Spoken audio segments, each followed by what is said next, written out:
पत्रकार बोलता आमचे आदरणीय आमदारच आहेत आणि आजचा दिवस म्हणजे आमच्या भिवंडी वासियांचा आनंदाचा दिवस आहे, कारण रुपेश भाऊंचा आजचा वाढदिवस आहे। आज तुम्ही बघितलं असेल जनसमुदाय की ज्या वेळेला रुपेश भाऊंचा वाढदिवस आहे त्यावेळेला सर्व कामं बाजूला ठेवून सगळे आपले नागरिक हितचिंतक सर्व भाऊंना शुभेच्छा देण्यासाठी आलेले आहेत। आजच्या या पवित्र दिवशी रुपेश भाऊंचा वाढदिवस आणि त्यानिमित्ताने ही सगळी मंडळी इथे आलेली आहे। तुम्ही जर बघत असाल महिला वर्ग असतील, युवा वर्ग असतील, किंवा माझे शिवसैनिक असतील, भिवंडीचे नागरिक असतील, सर्व तिथे लाट पसरलेली आहे।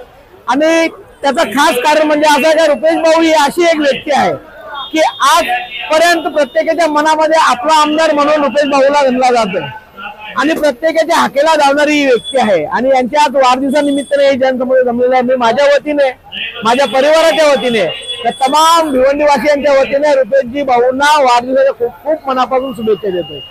आदरणीय ठाणे जिल्हा संपर्क प्रमुख माननीय रुपेशजी म्हात्रे साहेब यांचा वाढदिवस सकाळी 10 वाजल्यापासून कार्यक्रमांना सुरुवात झाली होती।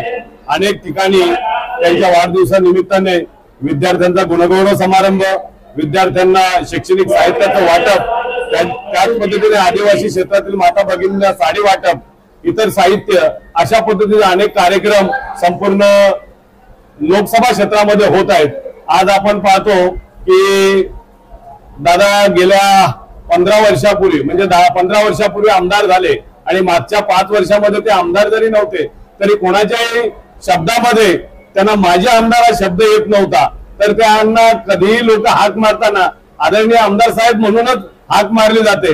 याचा अर्थ असा की गेले 10 वर्ष आमदार असून ते आमदार असताना जेवढ्या गोरगरीब जनतेच्या सुखदुःखामध्ये सहभागी झाले त्यांचा रेकॉर्ड आहे की एका दिवसाला 50-50 लग्न, अगदी 50-50 लग्नांना भेट देणं, असा दुसरा महाराष्ट्रात सोडा संपूर्ण भारतभरामध्ये दुसरा कोणताही आमदार नाही की एका दिवसामध्ये 2 दिवस असतात। हळद आणि लग्नाचे 2 दिवस असतात, 2 दिवसामध्ये 50 ठिकाणी भेट देणारा आमदार असतानाचा एकमेव माणूस म्हणजे आमचे आदरणीय आमदार रुपेशजी म्हात्रे साहेब।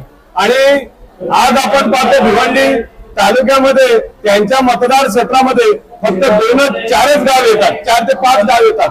मात्र संपूर्ण तालुक्यामध्ये 208 गावांमध्ये प्रत्येक गावामध्ये कार्यक्रमाला बोलवलं आणि रुपेश म्हात्रे साहेब पोहोचले नाहीत असा त्यांचा इतिहास नाही। म्हणजे प्रत्येक कार्यक्रमाला पोहोचणारच असा एक त्यांनी जो इतिहास निर्माण केला, विश्वास निर्माण केला, ही खूप मोठी गोष्ट आहे। खऱ्या अर्थानं जनता त्यांच्याकडे एक खासदार म्हणूनच पाहत होती, मात्र ही सीट राष्ट्रवादीच्या गोटात गेली आणि आदरणीय रुपेशजी म्हात्रे साहेब हे खासदार होण्यापासून राहिले।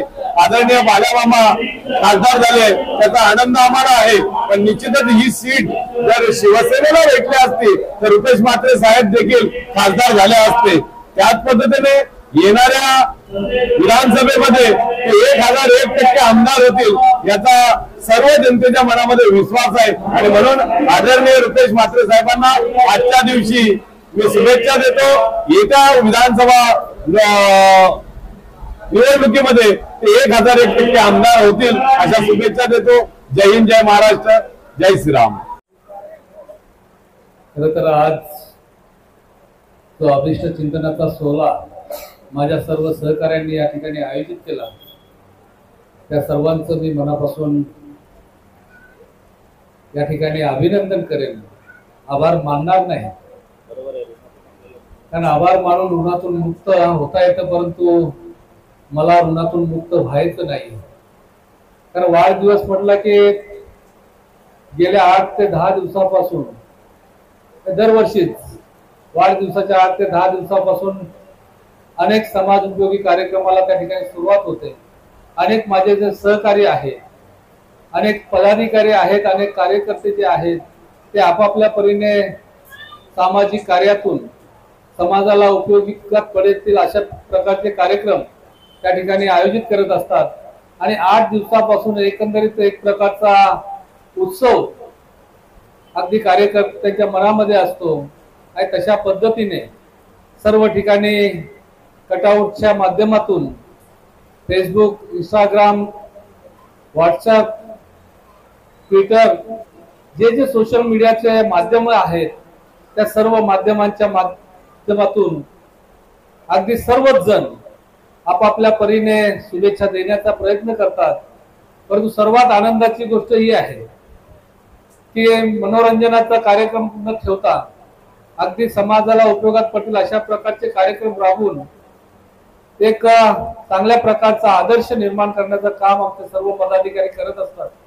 खरं तर अनेक कार्यक्रम कालपासून देखील झाले, आज देखील झाले, उद्या देखील या ठिकाणी जॉब फेअर आहे, रोजगार मेळावा आहे. खरं तर आमच्या सहकारी रवी आणि मनोहर यांनी मगासपासून अनेक वेळा उल्लेख केला की जे जे कार्यक्रम झाले त्या सर्व कार्यक्रमांचा उल्लेख या ठिकाणी झाला, ते कार्यक्रम राबवणाऱ्या पदाधिकाऱ्यांचा उल्लेख झाला. परंतु खऱ्या अर्थाने हे कार्यक्रम राबवणारे जरी नावं त्यांची असतील, परंतु त्यांच्या मागे असलेली खऱ्या अर्थाने जी टीम आहे त्या टीम मुळेच ते कार्यक्रम राबवू शकतात आणि त्यांच्यामुळे आमचे सर्व पदाधिकारी निश्चितपणे त्या ठिकाणी चांगलं काम करू शकतात. तेव्हा मी त्या सर्व पडद्यामागे असणारे आमचे जे पदाधिकारी आहेत, पडद्यामागे काम करणारे जे खऱ्या अर्थाने ज्यांना त्याचं श्रेय मिळालं पाहिजे, त्या सर्वांचं मनापासून या ठिकाणी कौतुक करतो. आणि मला आपण दिलेल्या शुभेच्छांमुळे खरं तर काम करण्याची ऊर्जा मिळते. आपल्या शुभेच्छांमुळे निश्चितपणे समाज उपयोगी काम करण्याचा बल मिळतो आणि जे काही राजकीय क्षेत्र आहे त्यामध्ये देखील आपला सर्वांचा जो काही सहकार्य, स्नेह, प्रेम आणि आशीर्वाद या सर्वांमुळे राजकीय सामाजिक क्षेत्रामध्ये मी चांगली कामगिरी करू शकलो. आणि त्यामुळे मी तुम्हा सर्वांचे खरं तर या ठिकाणी आभार व्यक्त करून ऋणातून मुक्त होण्याचा काम करणार नाही, तर सदैव आपल्या ऋणात राहून आपल्या सेवेसाठी तत्पर राहीन एवढंच आजच्या प्रसंगी सांगतो. थांबतो. जय हिंद, जय महाराष्ट्र.